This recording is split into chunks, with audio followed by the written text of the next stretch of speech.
Canto 3, Chapter 15, Text 17.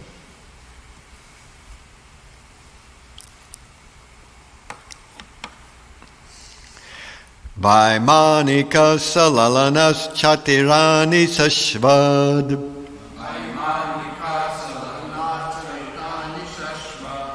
Vaimanika chalalanash chatirani sashvad.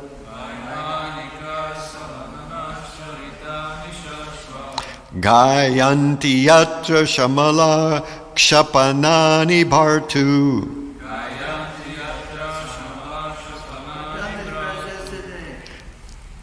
What's that? Yeah, I know, you did it yesterday. Yeah, I know. The whole thing is that there's days and the verses are assigned. You jumped ahead one, so I don't know what to do. Otherwise, we throw the entire thing off. You know, each person has a day and each person has a verse assigned to them. And it's up there on the board for a month in advance, you know, so you know, war is hell. Yeah, so, you know, we get a chance. I'll talk about all kinds of other stuff, you know. Gayanti yatra shamalak shapanani bhartu. Antarjalenu vakasan madhu madhavinam. Antarjalenu vikasan madhu madhavinam. Gandhena kandita diyo piyanilam kshipanta.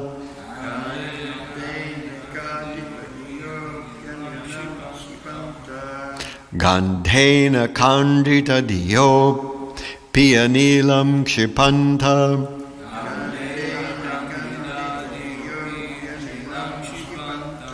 Vaimanika chalalanas chadirani sashvad. Gayanti yatra shamalak shapanani bhartu. Antarjalenu vikasan madhu madhavinam.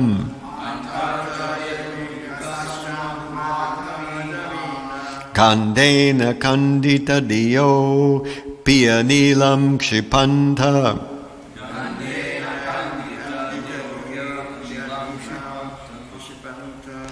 Vaimanika chalalanas charitani shashvad.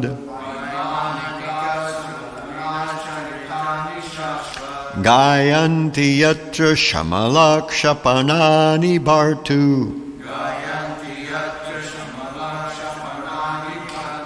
Antarjalenu vikasan madhu madhavinam.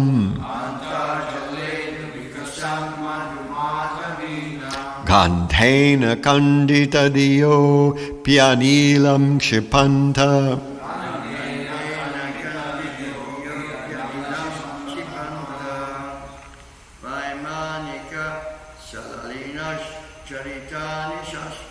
Vaimanika chalalanash charitani bashvad. Gayanti yatra shamalak shapanani bhartu.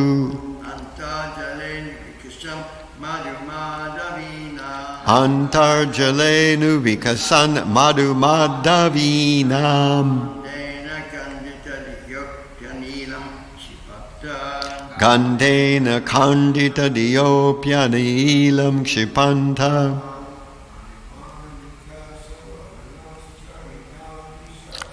Vaimanika chalalanash charitani shashvad.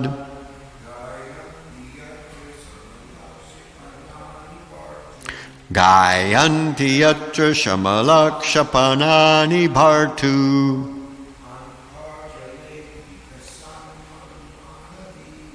Antarjalenu vikasan madhu madhavinam.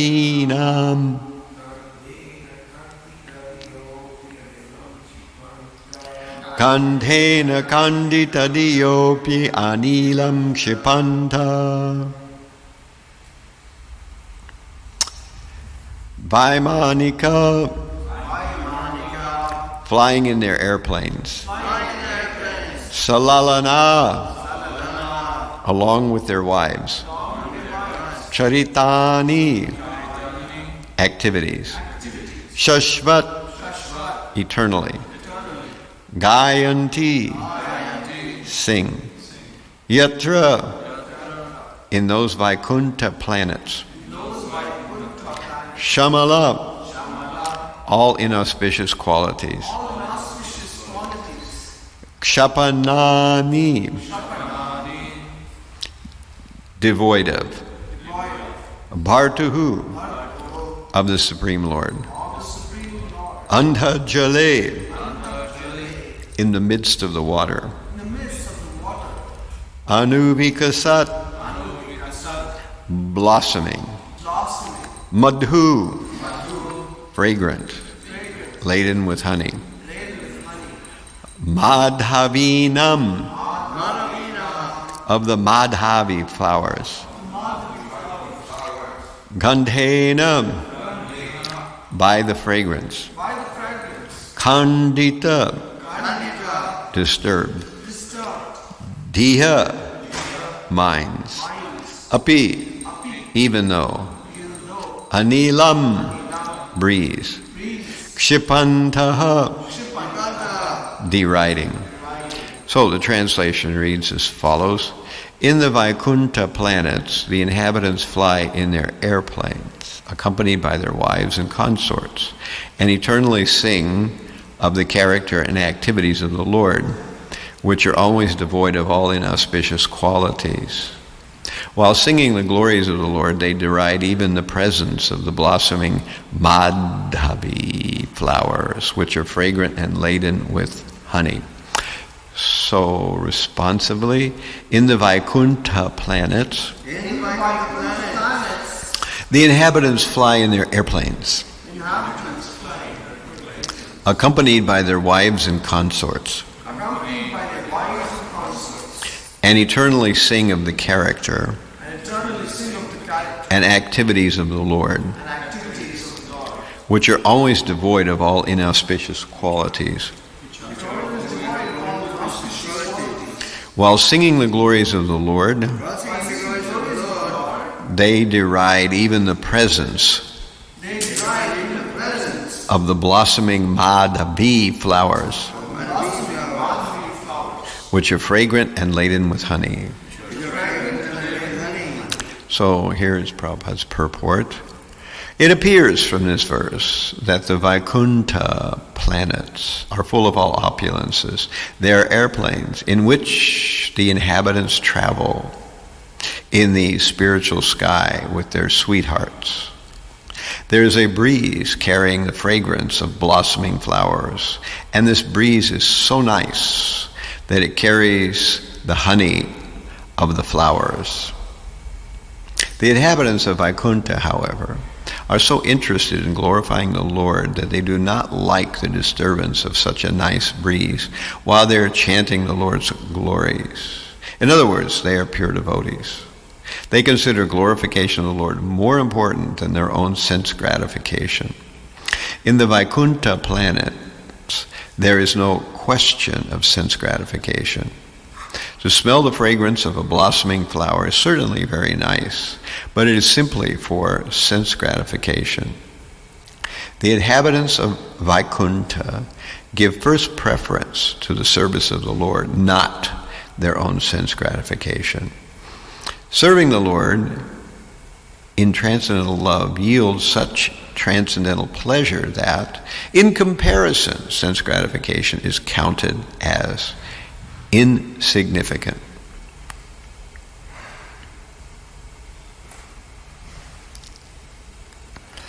Vaimanikacha lalanas charitani sashvad Gayanti yatra shamalakshapanani bhartuhu antarjalenu vikasan madhumada vinam gandhena kandita dio pyanilam kshipanta. In the Vaikuntha planets, the inhabitants fly in their airplanes, accompanied by their wives and consorts, and eternally sing of the character and activities of the Lord, which are always devoid of all inauspicious qualities. While singing the glories of the Lord, they deride even the presence of the blossoming Madhavi flowers, which are fragrant and laden with honey. So, this verse we are continuing about hearing about the spiritual world. The spiritual sky is known in Sanskrit as Paravyoma, and there are many luminous planets, and these planets are self-luminous, so they are not illuminated by a sun as such. In fact, in the spiritual sky, everything is self-luminous. One time Prabhupada described it as kind of like neon sign. You know, the neon sign doesn't need to be illuminated by some external light source. It has its own light. So there's a couple of things, actually when you start thinking about it, we're comparing two very different realms. The realm of the material world and the realm of the spiritual world. And it's interesting, some of the things that have been described here. And this idea of more than one world is something that goes way back in philosophy. The Greeks had some idea that there might be some other kind of world. Of course, they thought of it not as the spiritual world the way we think of the spiritual world. They thought of some world of perfect things, along with, starting with Pythagoras, there was this idea that numbers were somehow perfect, and that numbers don't get old.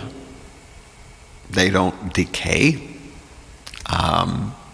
They don't get created at any time. They're always the same.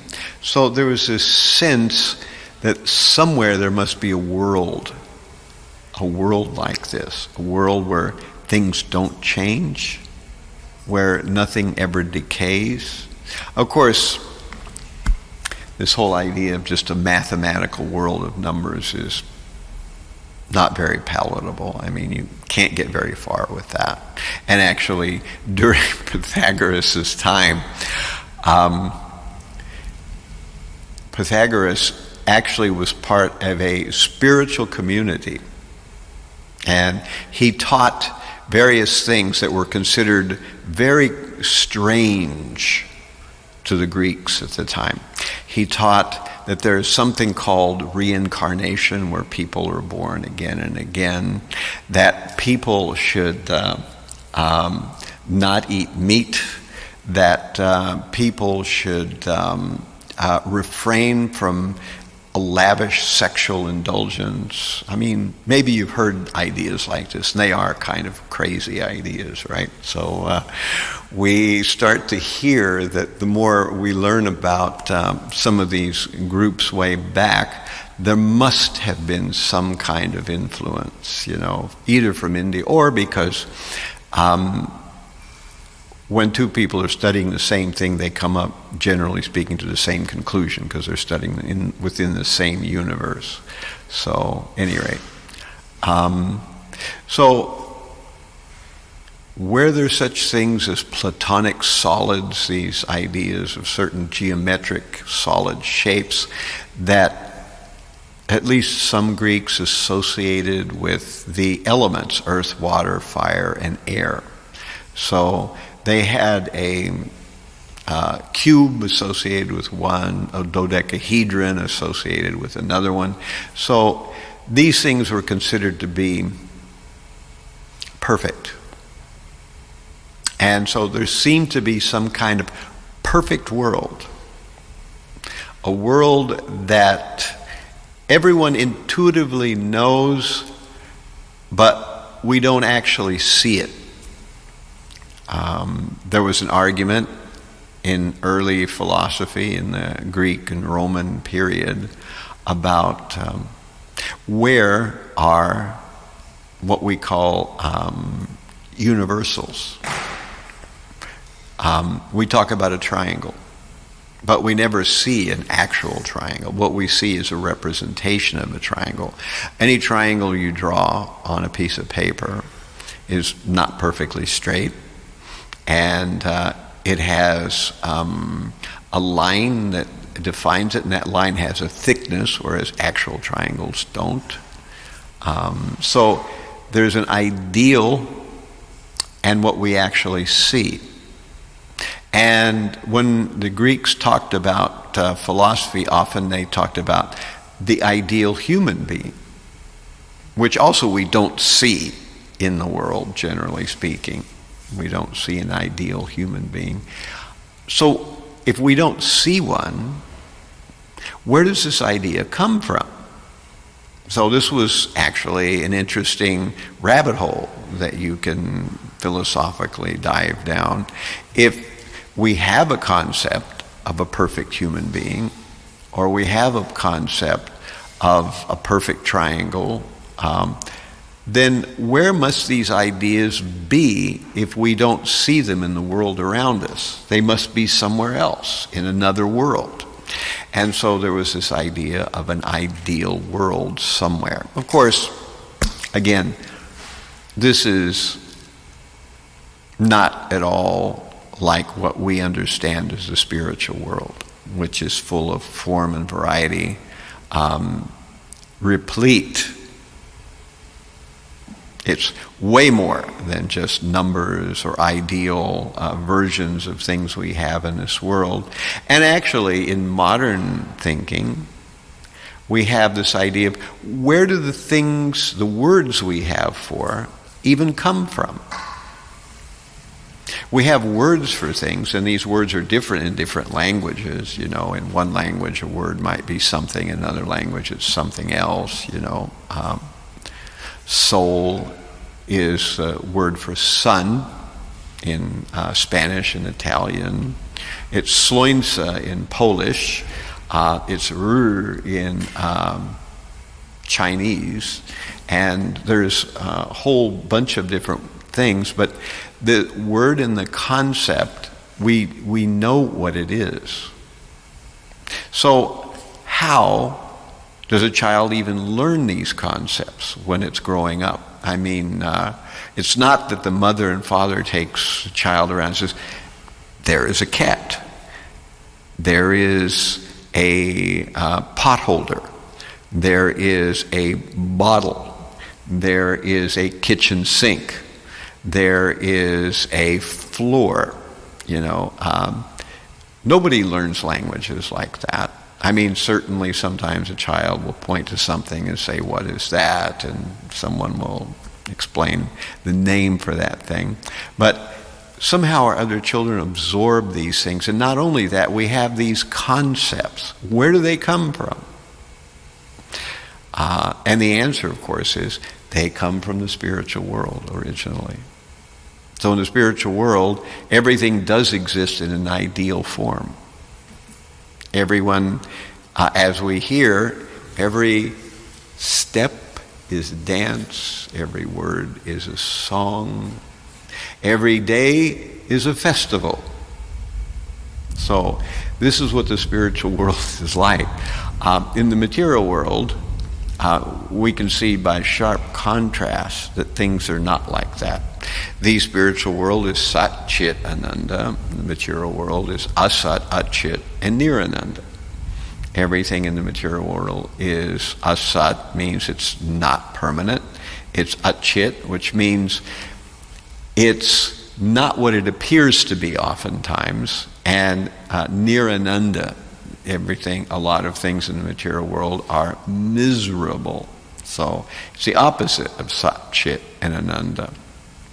So in the spiritual world, everyone's happily serving the Supreme Lord. And they live in an ideal setting. There's no need for any real government per se. There's no need for anyone to do austerities or to go to work every morning. There's no need for parking tickets or lines drawn on Schermerhorn so that the bicycle people know where they're supposed to be and everybody else knows where they're supposed to be. There's no need for any of these things. And the stage of the spiritual world is whatever it needs to be. It's organized by Yogamaya. Yogamaya is Krishna's potency for, it's like in a traveling theater or something like that. It's the grip and the stage hands and the lighting and all that kind of thing. That's what Yogamaya does. She creates the right season. She creates the right mood. She creates the right ambience. And, we're hearing here in Vaikuntha. Everything is attractive. There's flowers everywhere. I've always thought about this, that, when you come into a temple, people can say, well, these Hare Krishna people, they're all crazy guys, and girls, what do they know, But if you come into a temple, you'll hear nice music, you'll see flowers, there's nice food to eat. But what do most people do? Like on the weekend, they go to bars and things like that. In bars, things are dark. There's places where people have thrown up on the floor. It stinks in there. There's a smell of cigarette, tobacco, and alcohol. And there is nasty human interactions going on because people are trying to become to hook up with one another, so they're engaging with each other in really ugly ways. So there's nothing attractive about it. It's sort of an affront to the senses. But the only reason people can deal with it is you've got usually significant amount of alcohol in you, so you don't even notice all that stuff. You're just inebriated and you just go through with it. And you get together, some unfortunate stuff happens, and then you wake up the next morning half remembering what took place and wondering all these kind of things, And so something right there says that spiritual life is a life where there's harmony between people. It's a life where there's color. It's not a dead place. It's not a place where there's only numbers or dodecahedrons and perfect squares and perfect cubes or whatever it is.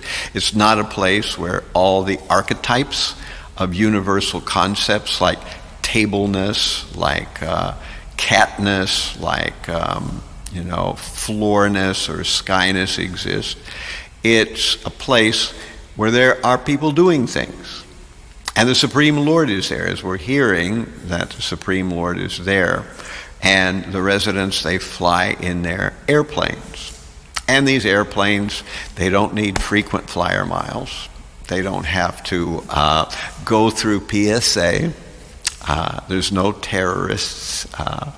Instead, these vehicles are propelled by what we would say is some kind of magical way of doing things. Now, here's a point that I really want to make, that I kind of see the spiritual world and the material world kind of like an hourglass.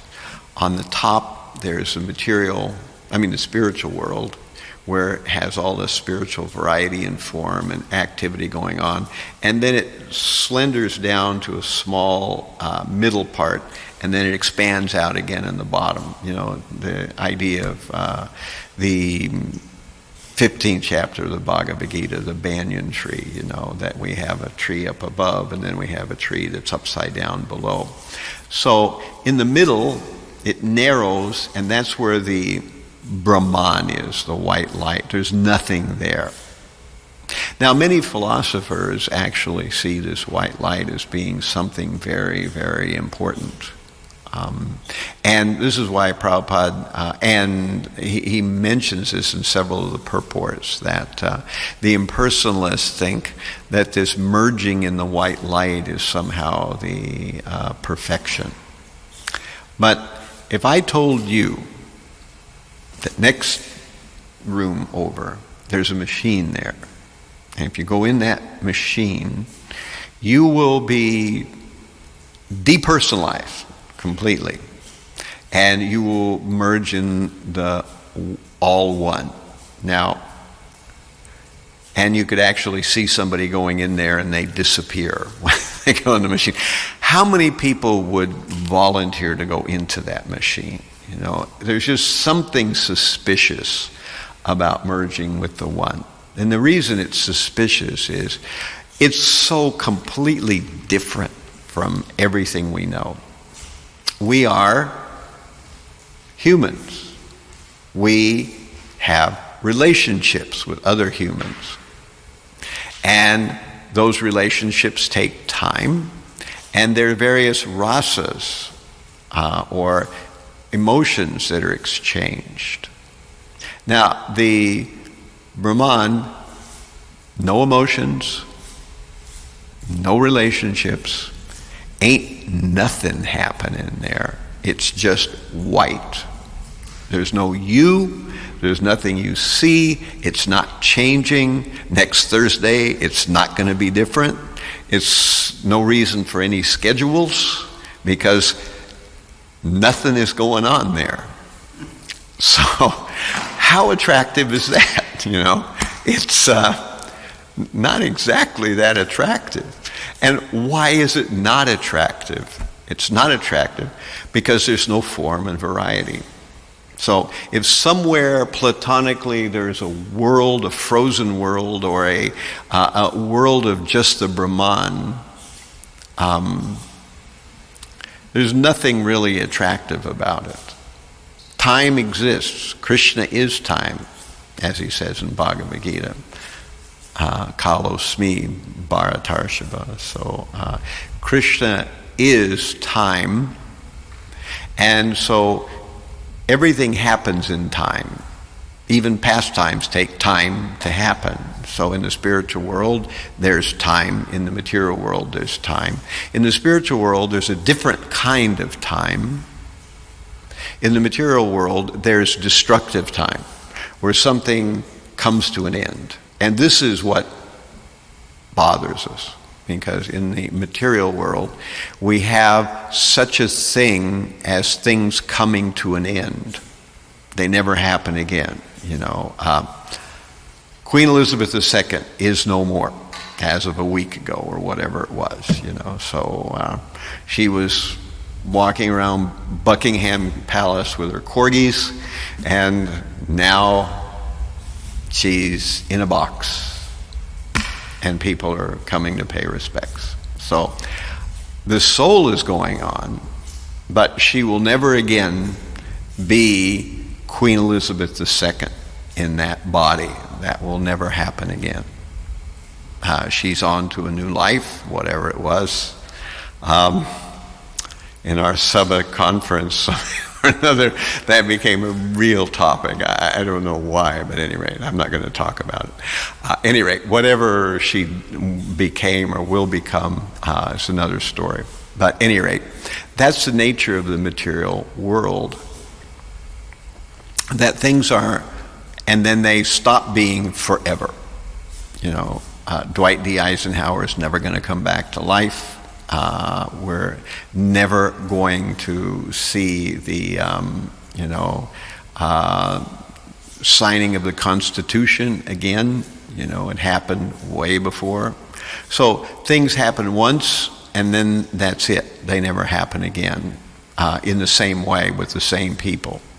But in the spiritual world, no one is born, no one dies. Everything goes on forever. And sometimes there is repetition of pastimes. Not exact, identical repetition, but there's repetition. And of course, since everybody is cued into the Supreme Lord, in wanting to please the Supreme Lord, naturally there's harmony. And as we're hearing in today's verse, that sense gratification is exactly the center of the material world. That's what everybody does, what everybody wants, what everybody plans for, and what our lives orbit. In the spiritual world, it's not like that. The spiritual world, people are planning to please the Supreme Lord, and they're figuring out how to do that. And they are naturally satisfied. It's not like they're worried, do they get enough vitamin D? They're not worried, are they going to get enough roughage in the day's worth of things that they eat. None of these things are issues for people in the spiritual world, nor are they worried that they're not going to be able to make the mortgage payments. So that's why we call it Vaikunta. Kunta means suffering or anxiety, and Vai means not. There's none of that there. So the spiritual world is absent of any serious anxiety, at least material anxiety. Material anxiety comes from the fact that maybe I won't get my material desires satisfied. That's the big fear in the material world. Maybe I won't get my material desires satisfied. Now, if you're not even worried about material desires, that becomes a non-issue in the spiritual world. In fact, you're focused on the Supreme Lord, and that is fully engaging. And it's not just a temporary thing. It's not like everybody files into a big room, they sing some hymn, and then there's coffee and donuts afterwards. It's not like that. The spiritual world is interactions. There are things going on. Sometimes there is a tussle. Sometimes there is what appears to be some kind of disharmony, but it's not really disharmony in the larger picture, and nothing really drastic or untoward happens. Rather, sometimes devotees have different impressions on how to please the Supreme Lord, and therefore there is some, thing happening. And of course, in the spiritual world, things can happen whatever way they need to happen. In the material world, our world is made up of, at least in our modern thinking, we see the material world is made up of atoms. And those atoms have more or less nothing more than mathematical properties. And so if you study quantum physics or physics in general at a small stage, at a small state, you'll see that basically atoms and electrons, they just have mathematical properties. Used to be, we thought of atoms as little billiard balls or ping pong balls or something like that on a very small scale. Nobody thinks that way anymore. Of course, when they teach it in colleges and high schools, they still talk like that. But everybody knows that this is, as they call it, stories we tell children, that what they really think atoms are now is much weirder than that, So, any rate, the point that I'm making here is that they behave in a very structured way. You've got, the Schrodinger wave equation, and an atom will come together with another atom in a very specific way according to their valence shells and all these kind of things. So some kind of things come together and other kinds of things don't come together. And if you want to do something in the material world, it takes a specific sequence of things that must happen before the thing is able to take place. And that's because this is the restriction on people in the material world. You can't enjoy in a simple way. If you want to enjoy material life, you have to do all sorts of complex activities. And usually you just hope at the end of all these complex activities you'll find enjoyment, but sometimes it doesn't work that way. So everything in the material world works in a specific way. That's exactly what the physicists and the chemists and the other scientists are studying, those restrictions. In the spiritual world, there are no atoms. Everything is made of the energy of the Supreme. It can do whatever it needs to do, in whatever way it needs to do it, and we don't need to make a machine to make it happen. If it's part of the situation, then Yoga Maya arranges for it to take place in some kind of way. It's always pleasant to the senses, and there's no scarcity of anything. They don't have to go digging in the earth for something, or sending off on back order to some factory to distribute something. Everything is as is needed. Now, of course, as I was mentioning the other day in a Sunday class, that Krishna's pastime, since Krishna is the Supreme Lord, he could do anything in any kind of way. He doesn't need anything from anybody. If somebody brings him some food, it's not like Krishna's going to starve if he doesn't get that food. If somebody makes a garland for him, he could make zillions of garlands in just a second if he wanted to. So he doesn't need anything. And actually, he has everything already. So why doesn't he be happy as a Brahman effulgence of white light? And the answer, of course, is because he wants pastimes, which require time, and it requires people, and it requires relationships. And since he could do anything in any kind of way, he doesn't really even need. We're going to read in a little while a couple of verses from today's verse, that the ladies in Vaikuntha dust the marble floors and walls, even though there's no dust. There's almost no dust, they say. So these things are actually gestures. It's a whole world that is based on gestures, and through gestures, the love between the Supreme Lord and his devotee, and the devotee and the Supreme Lord, is brokered.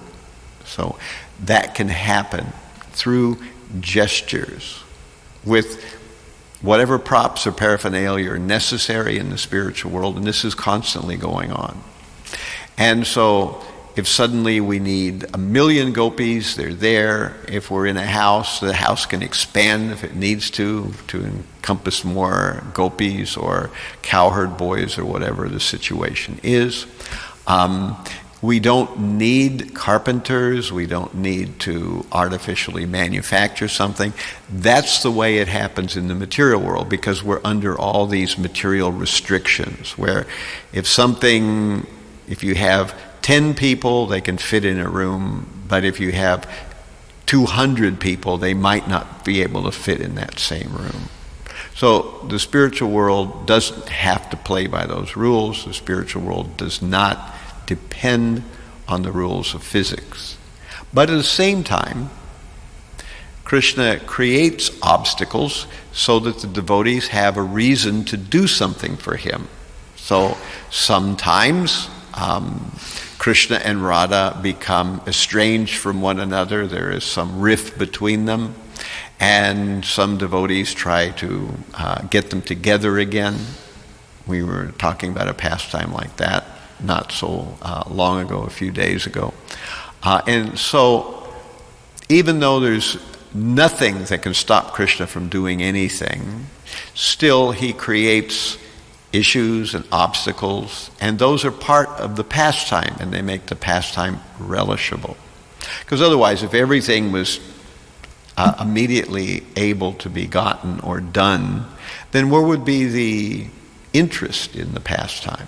So, in the end, it's all Krishna and the gopis and his other devotees having a relationship with one another.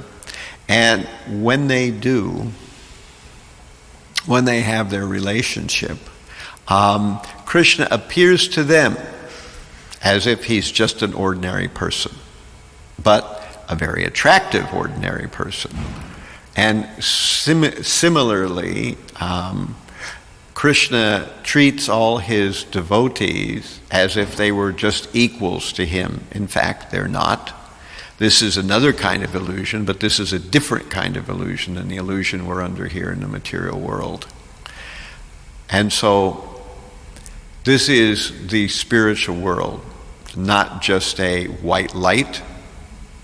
It's not just a world of mathematics or ideal forms. It's actually the original real world where the real stuff is happening. Krishna and his pastimes with his devotees. Here is where the also-rans, the people who chose plan B, the funky plan, this is where the material world is. This is where we are. We came here. We decided to opt out of that plan. We're here. Now, some of us have discovered we want to go back, and so we are. All right. So I'm going to break off at that point and see if there are any questions or comments in the last few minutes here, and if so, we'll discuss. Otherwise, we will move on.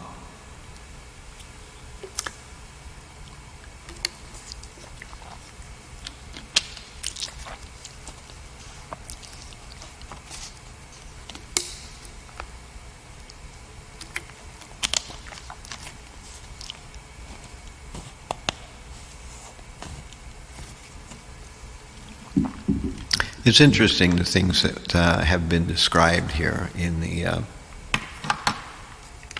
this section of Bhagavatam. Actually, this is a very complex chapter.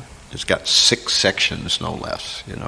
From 1 to 10, we heard about the darkness occluding the universe. Then from 11 to 22, this is a section we're in right now, which is the 4 Kumaras go to Vaikuntha Loka.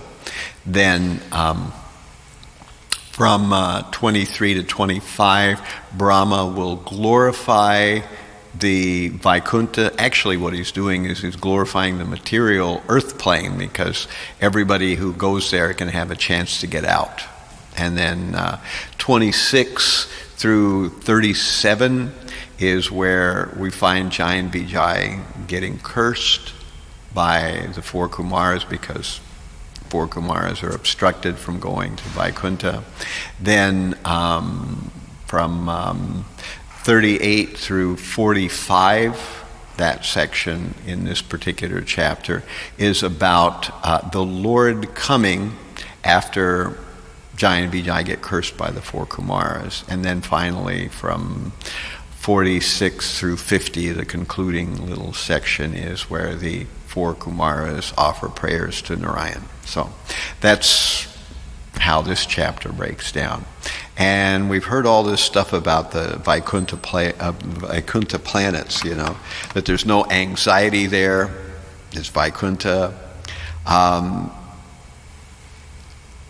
The material planets all worship the spiritual sky, the Vaikuntha planets. There's no desire for sense gratification. The Supreme Lord is there, and he's known by the Vedas. There in the spiritual world, the Vaikuntha worlds, there's only uncontaminated goodness. There's no mixture or admixture of rajas, tamas, or sattva. There are forests, we hear. Everything is personal there. The residents and their wives fly around in airships. When the bee speaks, all the other birds and everything become quiet because he's glorifying the Supreme Lord. And these airships that they fly around in are made of lapis lazuli, which is actually a blue stone that's found in Afghanistan, evidently, in quantity. And it's a semi-precious jewel. So again, we see that in the spiritual world, everything is beautiful and it's made of exquisite ingredients, whereas in the material world, mostly things are made of plastic. Actually, that reminds me of a story that Badri Narayan Swami told one time, that he was in India and he wanted to buy a lota.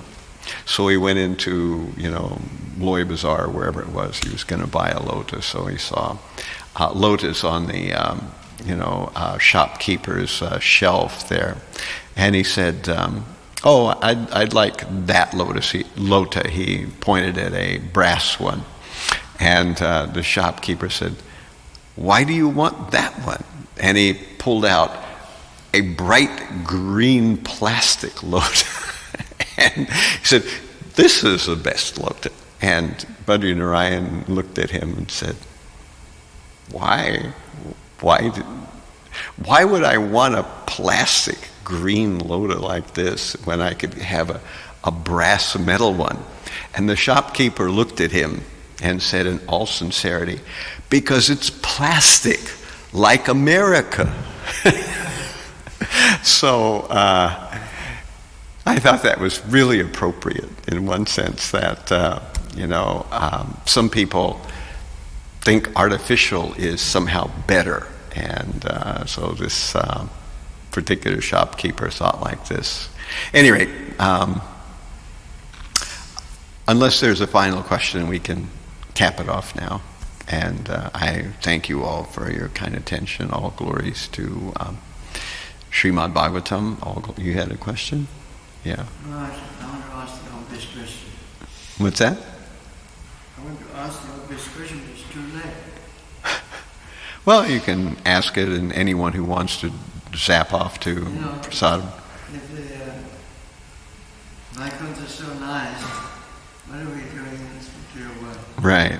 That's the perennial question. And there's been great debates over it.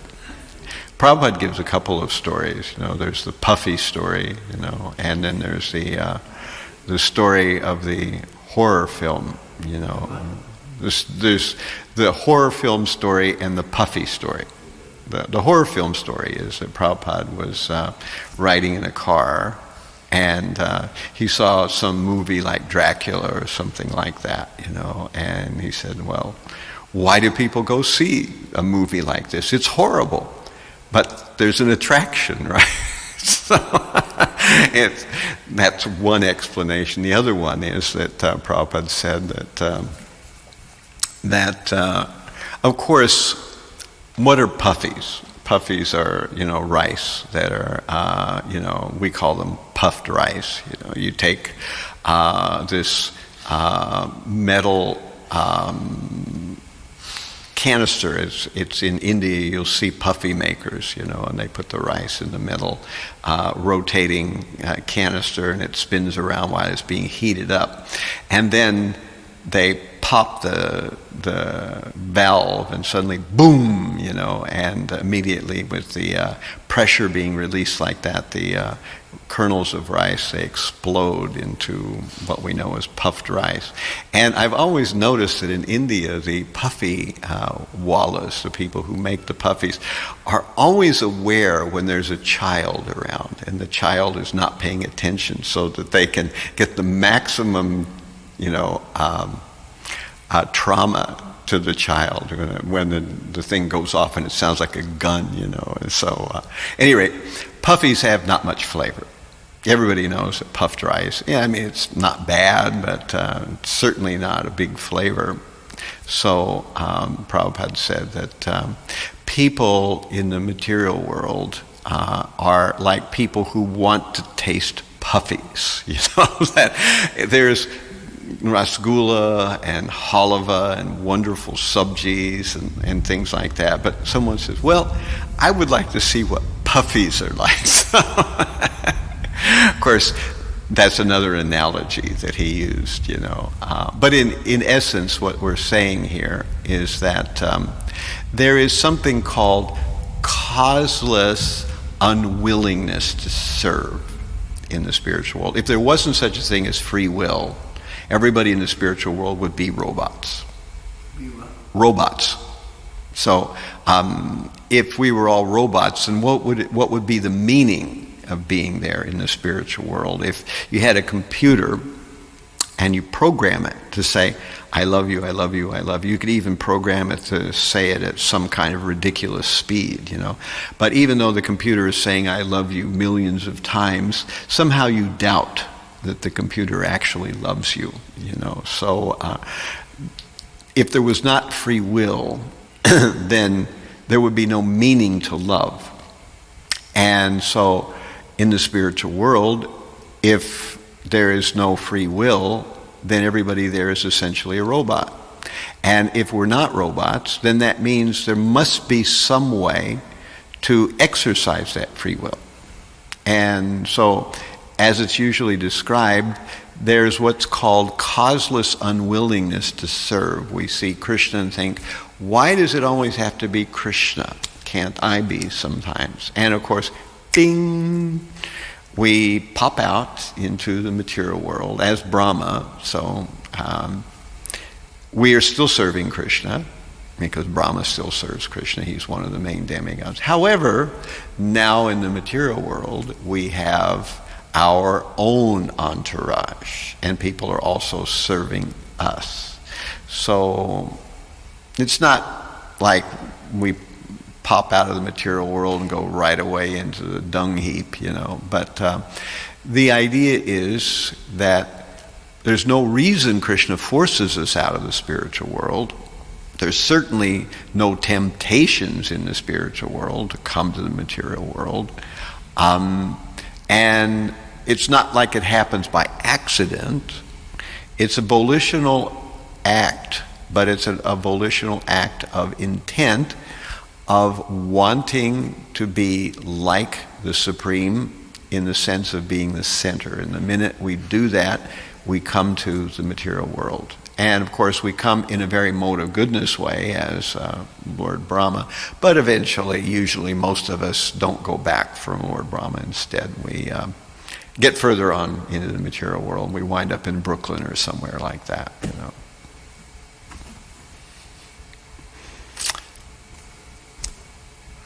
All right, so we are about 7 minutes over. Thank you again for your kind attention. All glories to Srimad Bhagavatam, all glories to Vaishnava devotees of the Lord.